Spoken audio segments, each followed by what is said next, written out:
ila hadratin Nabil Mustafa Sayyidina Maulana Muhammadin wa ala alihi wa sahbihi ajma'in. As'aluka syafa'i yawmal akbar yawmal la yanfa'u malun wala banuna illa man atallaha biqalbin salim wa ila arwahi jami' abaina wa ummahatina wa ajdadina wa jaddatina wa jami' ahli kubur min ahli jam'iyatina hadza. Ghafarallahu dzunubahum syawalillahi lahum al-Fatihah. A'udzu billahi minasy syaithanir rajim. Bismillahirrahmanirrahim. Alhamdulillahi rabbil alamin arrahmanir rahim maliki yaumiddin. Iyyaka na'budu wa iyyaka nasta'in ihdinas siratal mustaqim. Siratal ladzina an'amta 'alaihim ghairil maghdubi 'alaihim waladdallin. Bismillahirrahmanirrahim. Alhamdulillahi rabbil alamin. Assalatu wassalamu ala sayyidil mursalin sayyidina wa maulana Muhammadin wa ala alihi wa sahbihi ajma'in. Qala al-mu'allif rahimahullahu ta'ala wa nafa'ana naf'an bihi wa bi'ulumihi fid dharain. Amin. Para bapak-bapak jamaah hadirin pengajian Masjid Al-Ikhlas Grand Village Sebatan. Dirahmati Allah Subhanahu wa taala. Alhamdulillah. Kesempatan malam hari ini kita masih diberikan nikmat sehat wal afiat. Wabil khusus nikmat diberi hidayah untuk menjalankan kaki, menjalankan tubuh kita menuju masjid dalam rangka ta'lim atau pengajian rutin di malam Senin di lingkungan Masjid Al-Ikhlas Grand Village Sebatan. Sebelum kita membahas tentang kajian fikih berikutnya, maka kita sudah sama-sama ketahui bahwa malam hari ini itu bertepatan dengan malam 27 Rajab atau malam Isra dan Mi'raj Nabi besar Muhammad sallallahu alaihi wasallam. Yang mana pada malam hari ini mungkin di beberapa tempat juga sedang melaksanakan peringatan Isra dan Mi'raj sebagai bentuk ketakwaan kepada Allah Subhanahu wa taala. Isra dan Mi'raj sebagai bentuk ketakwaan kepada Allah Subhanahu wa taala, dan bukti kerasulan beberapa nabi dan rasul yang diutus oleh Allah Subhanahu wa taala untuk Allah itu biasanya mendapatkan perintah untuk Isra dan Mi'raj.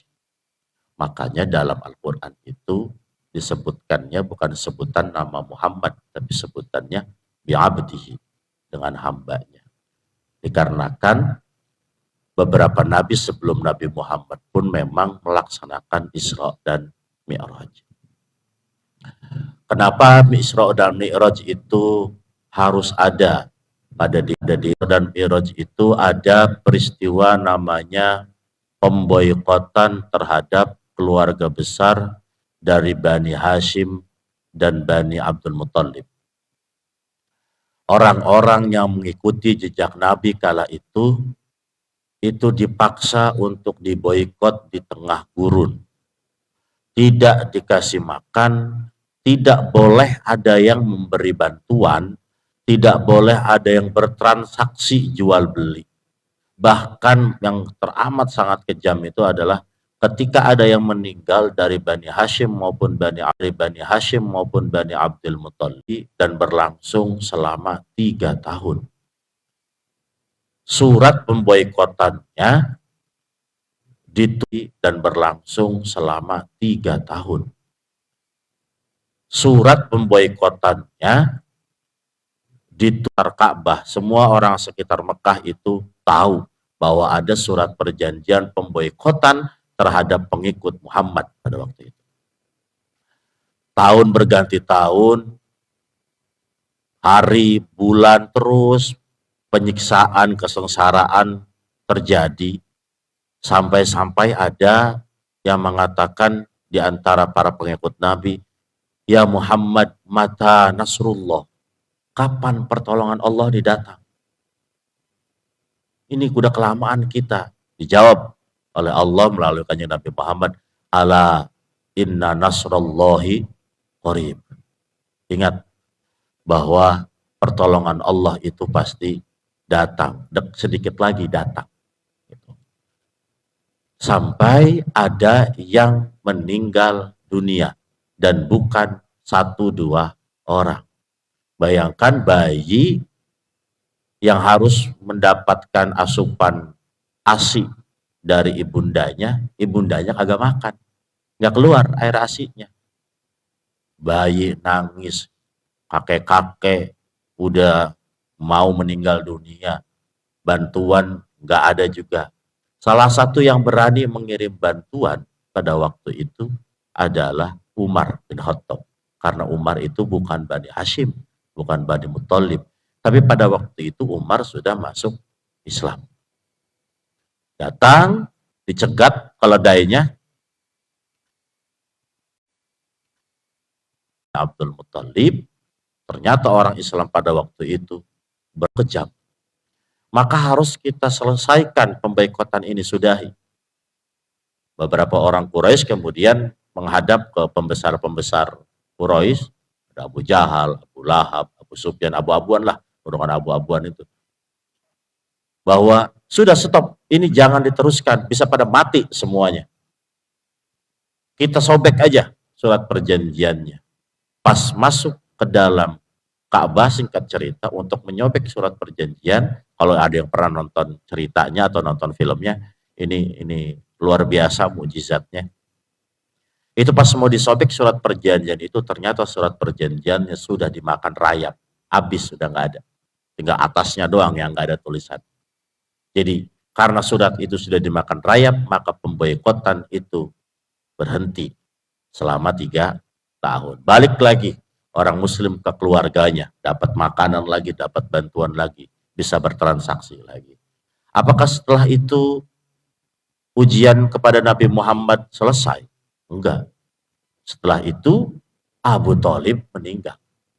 Abu Thalib pamannya Nabi yang mendukung, mensupport, ada backingan Nabi Muhammad itu. Salah satunya kenapa Nabi Muhammad tidak berani dibunuh, karena backingannya jenderal Abu Thalib. Jadi Abu Thalib itu punya derajat seperti jenderal bintang 4, bintang 5 yang bisa mempengaruhi keputusan orang kafir Quraisy ya. Jadi salah satunya yang melindungi Nabi Muhammad dalam berdakwah adalah Abu Thalib. Mad, lu dakwah aja, tapi gua nggak masuk Islam. Udah lu dakwah aja gitu. Kalau ada yang macam-macam, ada gua di belakang. Bahasa sekarangnya gitulah. Tapi ternyata harus meninggal. Ketika Abu Thalib meninggal, maka Nabi Muhammad sudah tidak punya lagi backingan sekelas jenderal. Ya. Karena sudah tidak punya backingan sekelas jenderal, maka yang namanya sifat atau aradul basyariyah atau sifat-sifat aradul basyariyah atau sifat-sifat kita udah bahasa kasar keluar semualah. Cemooh, bahkan konon sampai Nabi Muhammad itu harus berdarah kakinya.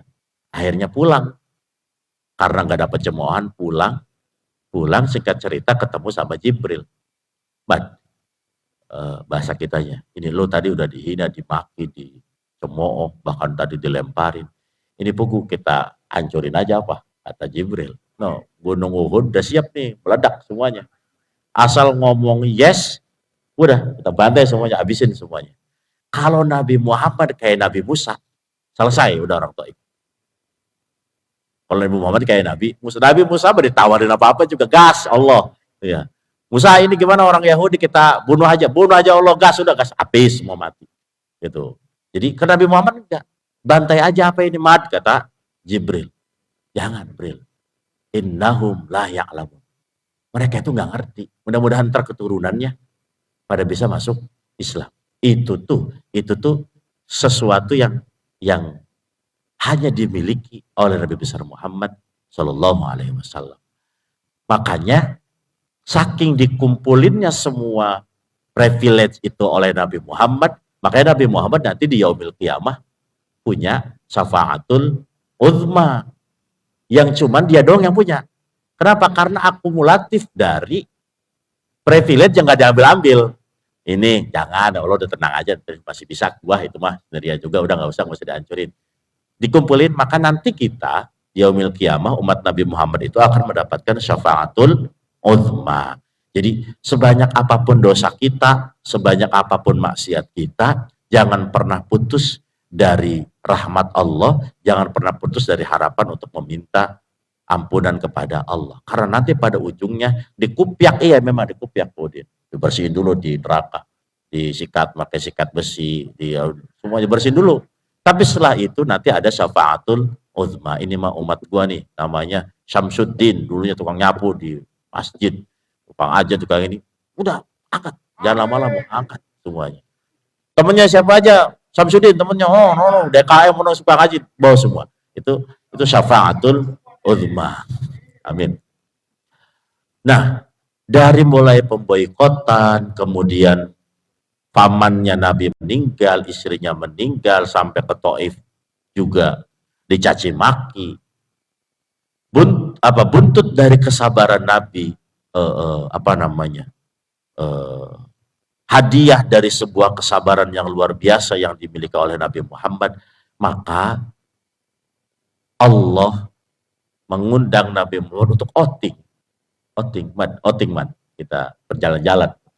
Dah, daripada puyeng, ikut. Nah, udah disiapin mobil pariwisatanya, Buraq. Supirnya malaikat diceritakan ada yang mengatakan supirnya Mikail, yang tour leadernya Jibril, ini sebelah ini itu sungai Nil, sebelah sini ada makam Masito, sebelah sini ada makam Anu, di sini ada jin yang jenggotnya putih, di sini ada jin Ifrit yang bawa api, ada lagi yang bawa susu sama bawa madu sama bawa homer, perjalanan itu. Jadi apa yang harus kita ambil dari peristiwa Isra dan Mi'raj itu? Bahwa setiap kita, siapapun di dunia ini yang terpuruk, diberikan ujian, diberikan musibah oleh Allah Subhanahu wa Ta'ala, jangan pernah galau, jangan pernah risau. Entar juga diajak Isra Mi'raj.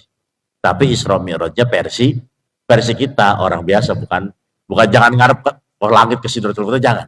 Tapi Isra dan Mi'rajnya versi kita. Entar kita bakal dapat hadiah pasti.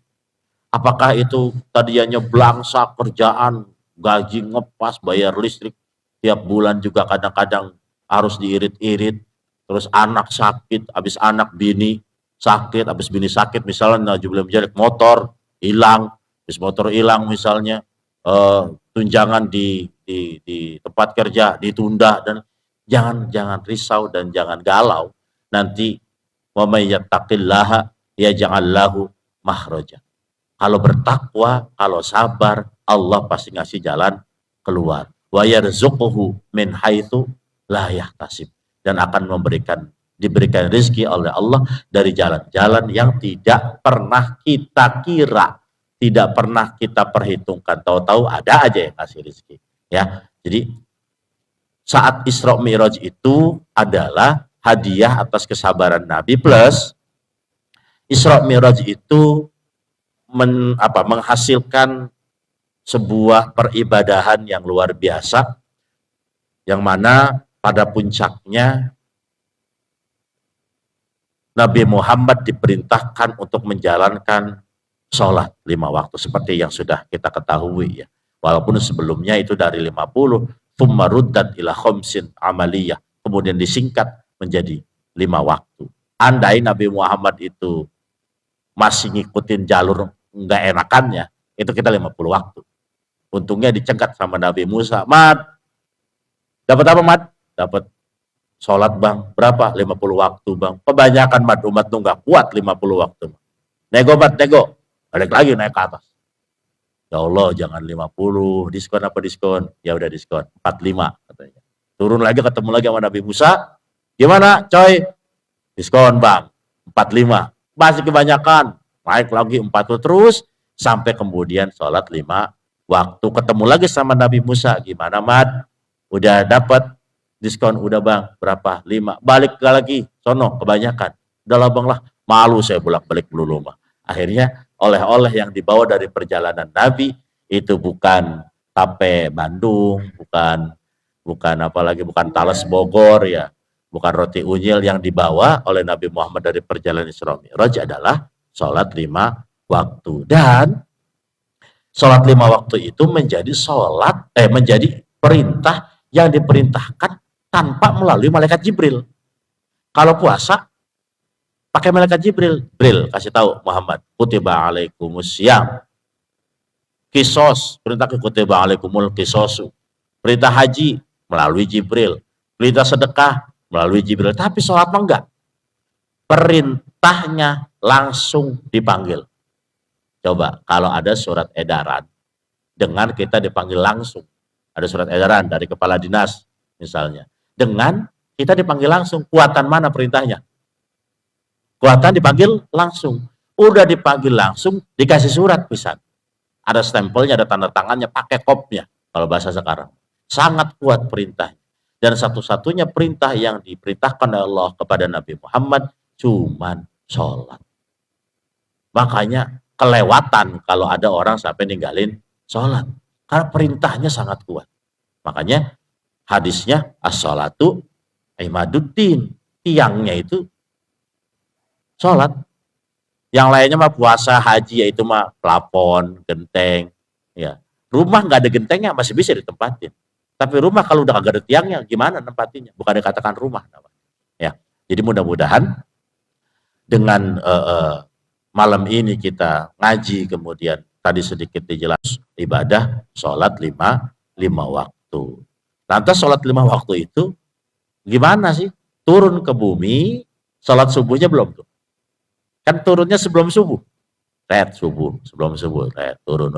Kumpul. Semuanya kumpul.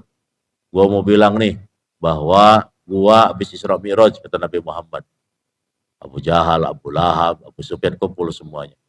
Pas Nabi Muhammad ngomong begitu, bahwa gua habis Isra Mi'raj dari Masjidil Haram ke Masjidil Aqsa, kemudian dari Masjidil Aqsa ke Sidratil Muntaha, nyeletuk Abu Lahab. Tabban laka ya Muhammad. Apa bahasa Arabnya tuh? Alihadza jama'atana. Bahasa kitanya nih, man, atau lu kira-kira ngumpulin gua semua di sini nih, cuma mau ngomong kayak begini doang. Tuh, kalau tabban tuh bahasa Arab untuk menghinakan seseorang. Kalau bahasa kita mah, sialan lu Muhammad, ngumpulin gua nih semuanya, cuma mau dongeng begini doang.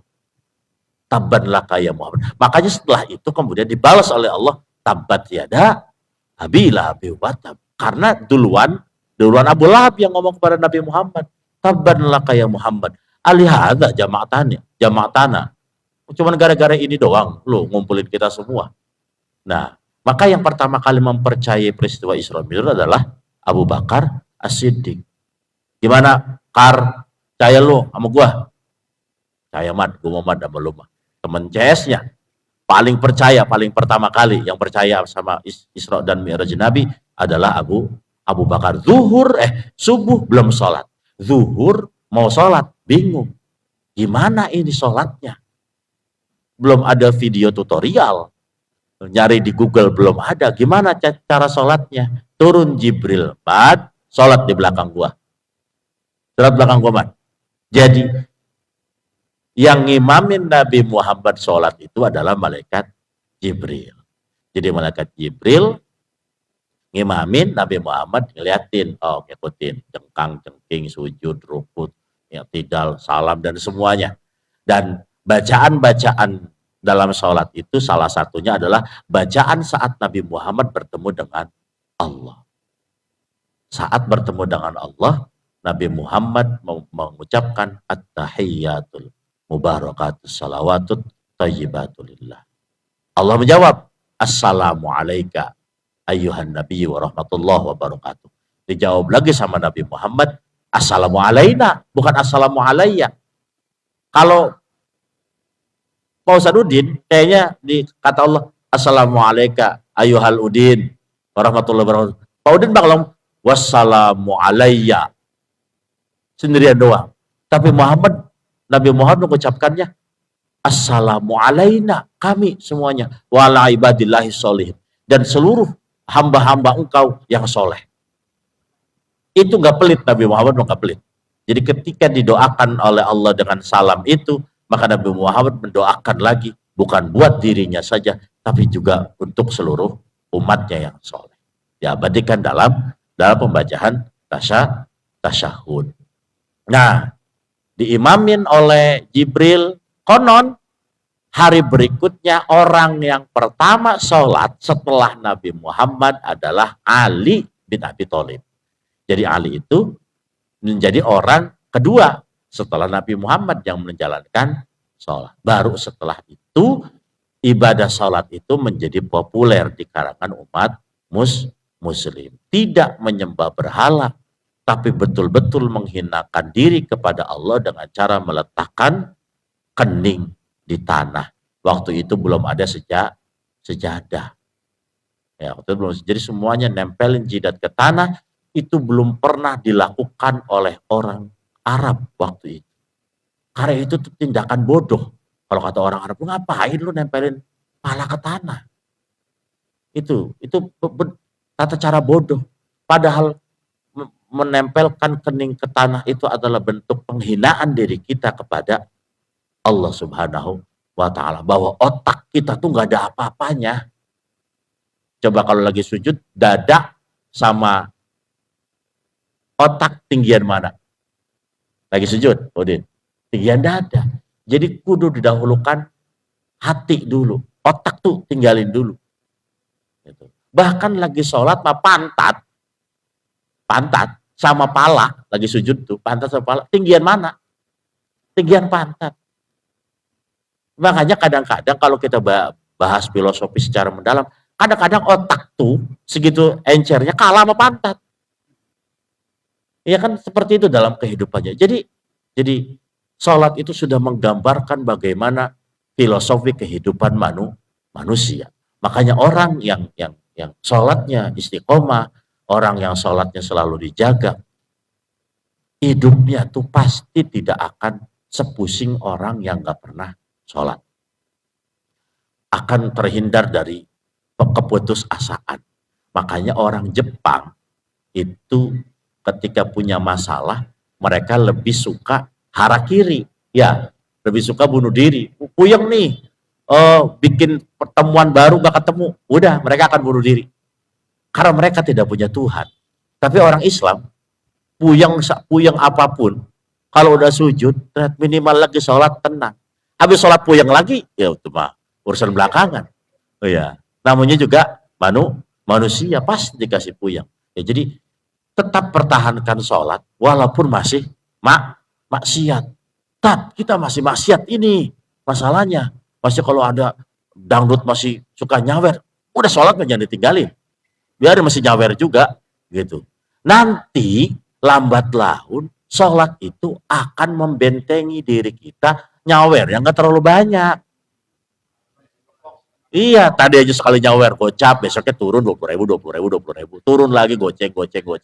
Ntar juga habis, ntar juga berhenti, duitnya akan pindah ke masjid, duitnya akan pindah ke infak buat orang miskin ataupun orang fakir. Makanya kata Allah, tanha 'anil fahsya'i wal munkar. Nantinya sholat itu akan mencegah dari perbuatan keji dan mungkar. Enggak kontan, enggak. Nanti. Makanya kalau ada bocah nakal, tapi sholat masih ngejaga, udah terus bakal ketemu benernya. Tapi ada orang nakal aja, sama sekali nggak sholat, sampai Jumatan aja nggak sholat. Rada susah ketemu benernya itu. Rada susah. Karena tidak pernah menjalin komunikasi dengan Allah Subhanahu wa Ta'ala. Ya, itu mudah-mudahan jadi catatan kita, jadi pengingat kita bahwa sholat itu bukan hal yang sembarangan, tapi sholat itu adalah hal yang luar biasa.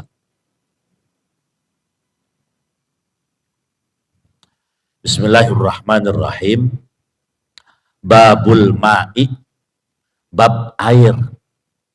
Semua kitab fikih itu di awal pertama kali pembahasan tentang bersuci pasti akan menerangkan tentang air.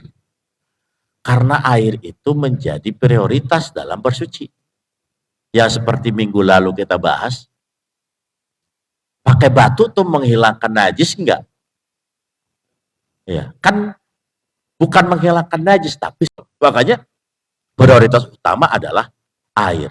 Orang bisa hidup tanpa makan, tapi orang nggak bisa hidup tanpa air. Udah air, makanya di bumi ini sepertiganya daratan, sisanya air. Karena satu orang aja minumnya bisa berliter-liter. Ya. Apa air itu? Sa'ilun syaffafun latifun. Sesuatu yang cair, mengalir, jernih, lembut. Yatalawwanu bilaunil ina'i, yang berwarna sesuai warna wadahnya. Secara umum, air itu akan berubah warna sesuai warna wadahnya. Umum. Ya. Kalau air taruh di gelas warna hitam, airnya jadi warna hitam kelihatannya. Ya. Airnya gelasnya warna merah, airnya bakal ikutan merah. Ya. Makanya ada danau apa? Yang di sana tuh ada danau warna hijau, ada danau warna biru. Itu kan bukan airnya yang warna hijau atau biru, tapi akibat ada pantulan cahaya. Ya. Yakhluqullahu rayya inda tanawulihi. Allah itu menciptakan kesegaran ketika meminumnya. Nah, itu definisi air secara umum. Yang cair, yang jernih, yang warnanya itu mengikuti dengan warna tempatnya, yang kalau kita minum segar. Itu definisi air secara umum. Aqsamul miyahi min haitsu mahilluha wa asluha sab'atun. Macam-macam air dari tempatnya dan asalnya ada 7. Salah satu minas sama, 3 dari langit, wa arba'atun minal ardi, dan 4 dari bumi. Mana yang dari langit? Miyahul matori, air hujan. Wasalji, air salju. Wal barodi, dan air embun. Itu semuanya dari langit. Kalau air hujan mah normal, kalau air salju mah yang dari langitnya cair karena perubahan suhu menjadi butiran es ya, jadi butiran es halus. Kalau air embun dari kata kita fikirnya nih, dari langitnya mah dari langitnya mah beku, kemudian perubahan suhu menjadi cair. Ya. Jadi hanya yang membedakan antara air hujan, air salju dan air embun volumenya. Ya, jadi kalau air embun itu yang nggak bakal sebanyak air hujan. Jadi karena embun itu berasal dari apa? Berasal dari udara yang kemudian akhirnya ada air jok motor, ya nggak kelihatan kan turunnya. Emang Pak Ustadz Udin kalau ada air embun jatuh kelihatan? Nggak kelihatan karena dia perubahan dari gas menjadi cair. Ya, apa bahasa anak kelas 6 SD-nya itu, perubahan apa itu yang kayak gitu? Iya. Jadi kemudian ada 4 yang 4 dari bumi itu miyaul bahri wal bi'ri wan nahari wal aini. Air laut, air sumur, air kali, sama air sumberan. Itu yang dari bumi. Walaupun pada intinya semuanya berasal dari bumi. Ada yang dari langit air. Air apa? Air hujan berasal dari langit atau dari bumi? Dari bumi kan? Apa? Evaporasi ya? Dari air laut diangkat ke atas menjadi awan, ya, awan-awan berkumpul gesekan jadi kilat, habis jadi kilat kemudian turun jadi ke bumi lagi. Jadi memang awalnya air itu secara ilmu pengetahuan semuanya berasal dari bumi. Langit itu cuma buat mindahin doang, move dari laut ke pegunungan. Karena kalau dari laut nyelorok atau mengalir sendiri ke pegunungan kan nggak mungkin. Karena sifat air itu mengalir dari tempat yang lebih tinggi ke tempat yang lebih rendah. Kenapa harus dibahas? Karena ini nanti ada kaitannya dengan pembahasan bersuci. Air mana aja yang kita boleh buat wudhu. Aqsamul miyahi min haitsul hukmi. Macam-macam air dari sudut pandang hukum fikih. Yang pertama, at-tahiru fi nafsihi al-mutahhiru li ghairi. Suci pada dirinya, pada diri air, dan mensucikan untuk yang lainnya. Wa yusammat tahur wal mutlaq. Maka air yang tadi yang suci untuk dirinya dan suci untuk yang lainnya itu dinamakan air tohur. Atau gampangannya kita sebut saja dengan sebutan air mutlak. Itu yang nanti bakal boleh buat berwudu, buat mandi janabah, buat membersihkan najis. Apa air suci itu maksudnya nih? Kalau air suci doang, nih. Ini namanya air suci. Tapi apakah ini air mutlak? Belum tentu ini namanya air mutlak. Maka kita akan lanjutkan dulu pembahasannya. Wa ma'nal mutlaqu ay mutlaqun 'anil qaidil lazimi indal alim bihalihi min ahlil urfi wal lisan. Air mutlak itu air yang terbebas dari ikatan, baik ikatannya itu menurut orang yang ahli adat ataupun ahli bahasa. Fala yuhtaju ila taqidi wa mithluhu al muqayyadu biqaidin munfaqid. Maka dia tidak akan butuh terhadap suatu ikatan. Ntar penjelasan ribet memang. Dan nantinya air itu akan terpecah dari ikatan tersebut. Kama'il bi'ri wa ma'il bahri. Seperti halnya air sumur dan air laut. Gampangannya air mutlak itu air yang tidak memiliki nama sama sekali. Gak punya nama sama sekali dia. Dan akan berubah namanya jika berpindah tempat. Secara umum, walaupun nanti bisa kalau air teh Pak Udin, air teh di gelas nih, namanya air apa sekarang? Teh. Kita pindahin ke teko, air teh. Pindahin ke kolam, air teh nih kita pindahin ke kolam, namanya air apa? Air teh atau air kolam? Air teh tetap nggak berubah. Jadi pindahin ke kolam air teh gitu ya, tehnya kita pindahin ke botol, air teh juga tetap kita pindahin ke galon, jadi galon ada dispensernya tapi isinya udah air teh, apa namanya tetap air teh. Makanya air teh mah tidak bisa disebut sebagai air mutlak karena dia namanya akan terus-terusan seperti itu. Kopi mau ditaruh di mana aja tetap namanya air kopi walaupun taruh di baskom. Kalau orang kita biasanya, apalagi orang-orang Arab, karena yang membuat kitab ini itu orang-orang Timur Tengah, air itu kalau dari sumur taruh di gentong, maka berubah namanya, menjadi air gentong. Tapi kalau air teh taruh di gentong, namanya air teh tetap. Nah itulah air mutlak tuh gitu. Jadi biasanya dia akan punya nama berbeda tergantung tempatnya. Oke, namanya air laut, asin. Tapi kalau udah di kolam, disedot nih dari tanah, airnya asin. Apakah namanya air laut? Enggak. Jadi namanya air apa? Air kolam. Tuh gitu gampangannya. Ya. Jadi galon aqua, namanya air aqua. Nah, gampangannya air mutlak itu yang namanya bisa berubah. Tergantung nanti ikatan yang mendekati dengan air tersebut. Kalau dicampurin sabun jadi air sabun, kalau dicampurin kopi jadi air kopi, kalau dicampurin teh jadi air teh, dan seterusnya. Iya nanti, nah itu pembahasan walau status nanti akan ada pembahasannya lagi. Fayusamma ma'an mutlaqon wa tasihut taharatu bih. Maka air-air yang disebutkan tadi itu dinamakan air mutlak dan boleh bersuci menggunakannya. So, wudu pakai air hujan boleh nggak? Boleh. Wudu pakai air kali boleh nggak? Boleh. Wudu pakai air laut boleh. Mau mandi janabah, misalnya Pak Udin habis sama bininya habis istimta, habis seneng-seneng, males lah mau mandi pakai air kolam lama di depan jembatan tuh. Nawaitul ghusla, profil hadasil akbari. Campur dikit, nongol, selesai udah. Ya. Yang penting sudah ada niat, dan itu kan air sungai itu juga air termasuk air mutlak, udah selesai. Walaupun warnanya coklat. Ya.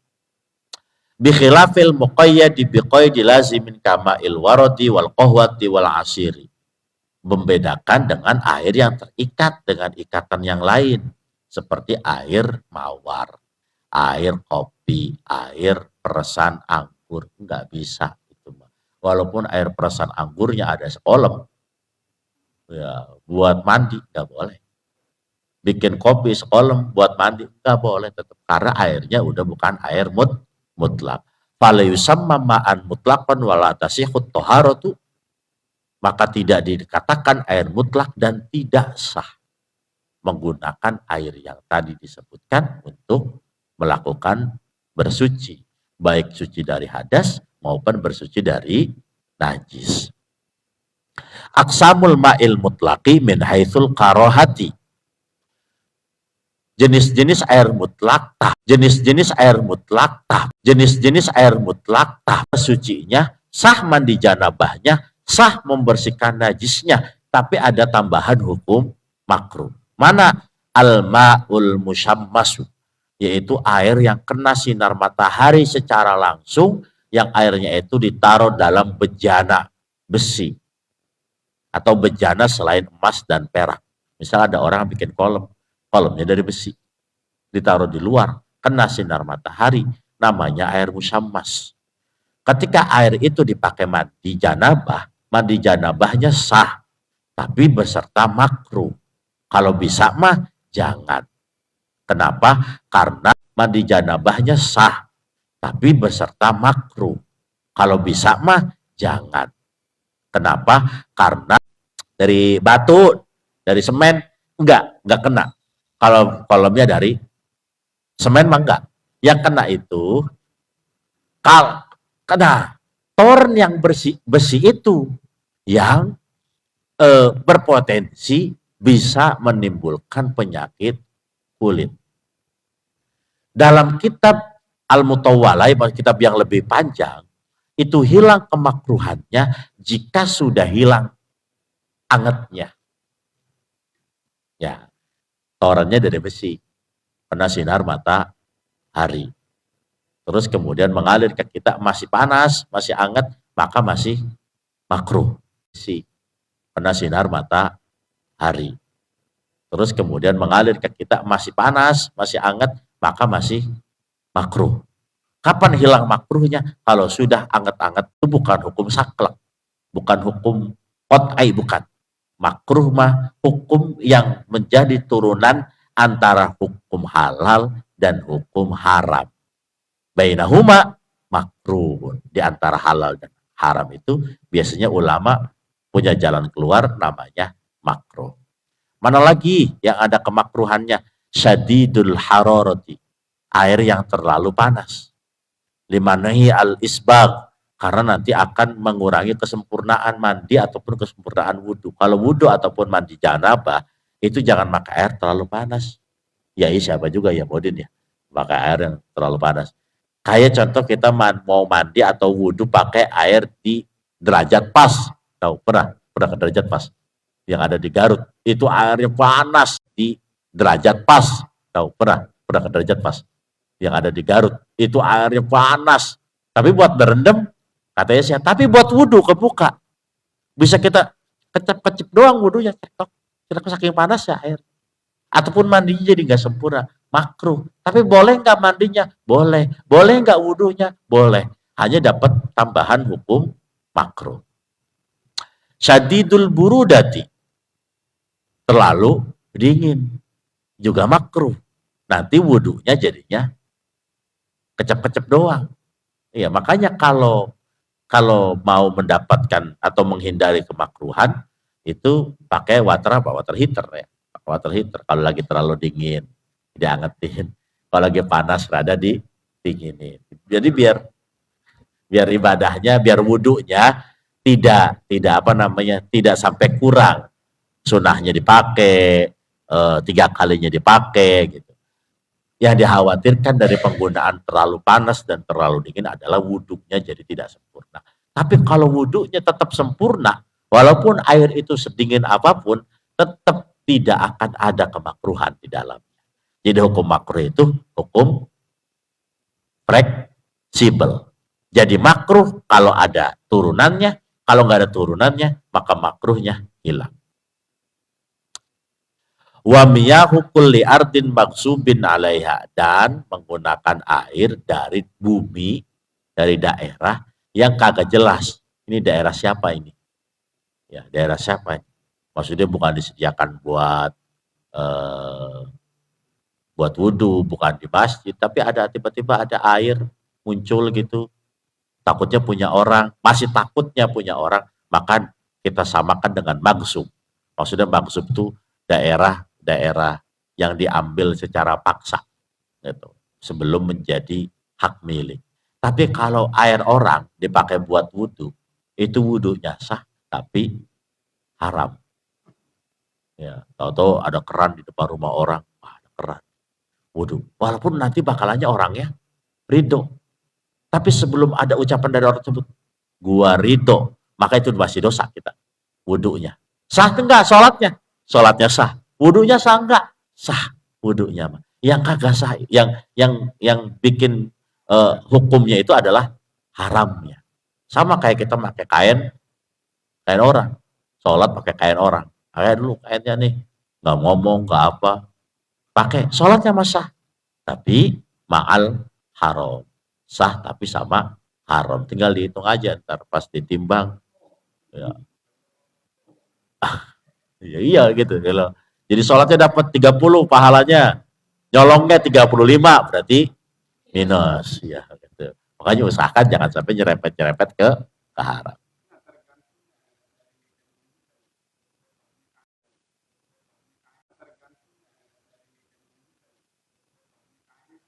Atau sudah menjadi wakaf dari muakifnya untuk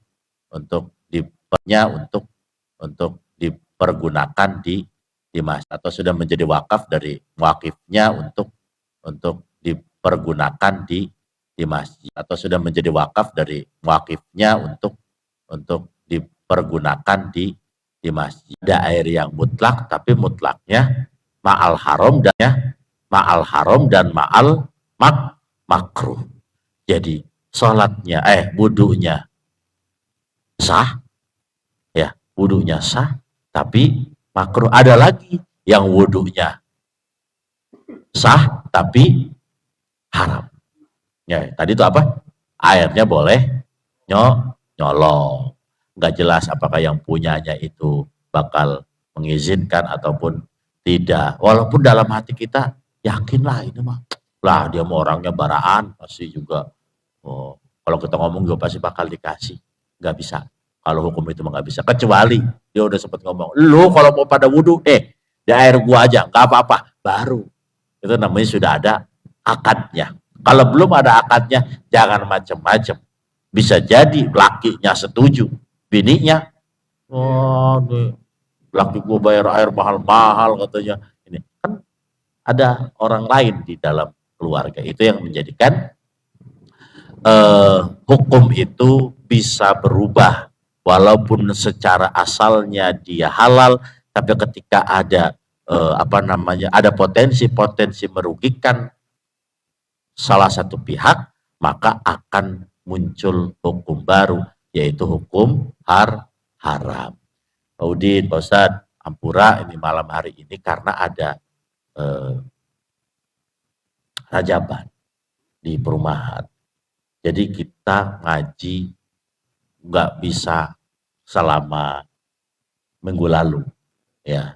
Jadi saya barangkali ada yang mau bertanya, kita buka sesi pertanyaan 5 menit. Apa enggak?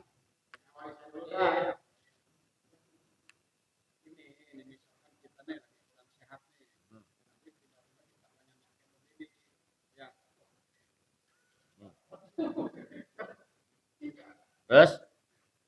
Kan matanya disebutin tuh air panas, air dingin lah, dingin, air panas boleh atau kita mandi air panas? Mandi situ pakai air panas. Iya, orang sehat.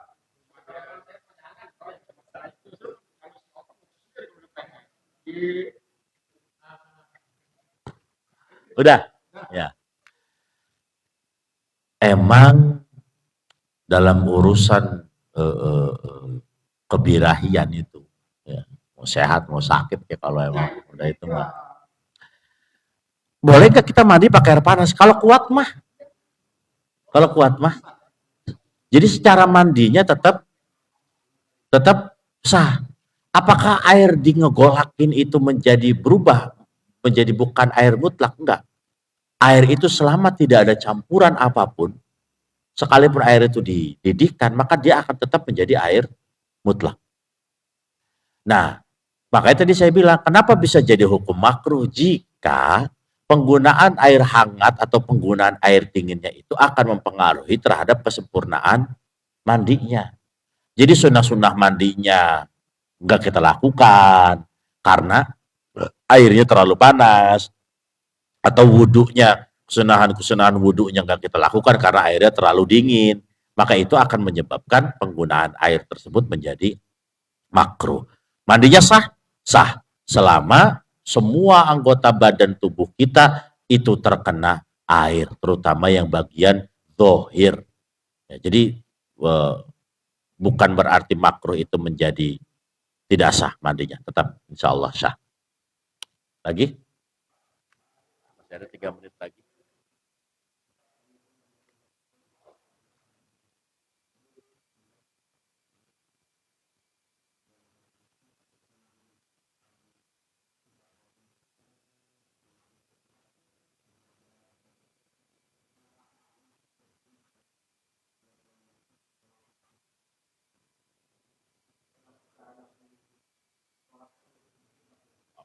Pertama kali sholat pertanyaannya.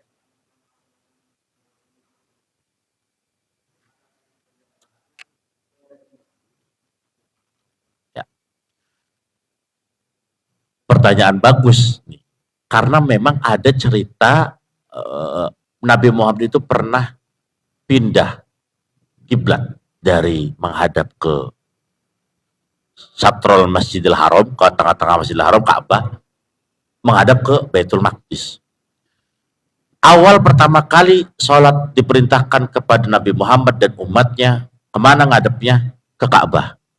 Kapan perintah ke Ka'bah itu berpindah menjadi Baitul Maqdis? Saat Nabi Muhammad hijrah ke Madinah ketemu dengan orang Yahudi. Ada unsur perpolitikan. Gitu. Jadi bagaimana supaya orang Yahudi mau ikut dengan orang Islam, maka Allah perintahkan, udah ikutin dulu. Kalau misalnya emang Baitul Maqdis, ya Baitul Maqdis. Ternyata orang Yahudi gak mau ikut juga. Para sahabat juga ngomong, ya Nabi Allah, ini kita kapan balik lagi kiblatnya ke Ka'bah lagi? Gak betah saya ngadep ke Baitul Maqdis, tuh gak betah. Akhirnya baru, fawalli wajhaka syatrul masjidil haram. Tuh, baru ya udah balik lagi, ngadep lagi ke Ka'bah. Jadi pertama kali sholat itu menghadap ke Ka'bah. Ya. Lantas menghadap ke Ka'bahnya, bagaimana menghadap ke Ka'bahnya? Karena memang Ka'bah waktu itu belum diterhalangi oleh bangunan masjid belum. Jadi ya habis Ka'bah, Lata, Uzza, berhala-berhala nih, berhala orang ini, berhala orang ono, berhala kaum ini, berhala kaum itu, berhala, baru ada Indomart, Alfamart, kalau zaman sekarangnya mah toko baju, toko ini, karena jadi tempat berkumpulnya orang-orang Arab tiap tahunnya untuk pelaksanaan ibadah haji. Itu kenapa Mekah itu, Ka'bah itu diperebutkan karena tempat strategis. Tuh. Tapi dipertahankan oleh Rasulullah. Nah, pertanyaan yang tadi bahwa menghadap kemana? Menghadap ke Ka'bah pertama kali sholat dan menghadap ke Baitul Maqdis itu saat hijrah ke Madinah. Itu ya. Allahu a'lam. Ya, Pak. Kayaknya udah ya. Udah ya. Jadi mohon maaf Pak Ketua TKM, Pak, dan juga semuanya. Jadi malam hari ini kita tidak bisa berlama-lama memadu cintanya. Jadi nanti insya Allah di malam Senin depan ngaji lagi, Podin. Insya Allah kalau misalnya ini biasa, Podin ingetin lagi. Ya. Jadi kalau itu kita lanjutkan malam Senin depan. Mungkin pembahasan air sekali malam Senin depan. Nanti baru malam Senin depannya lagi kita masuk ke ranah puasa kali ya. Gimana?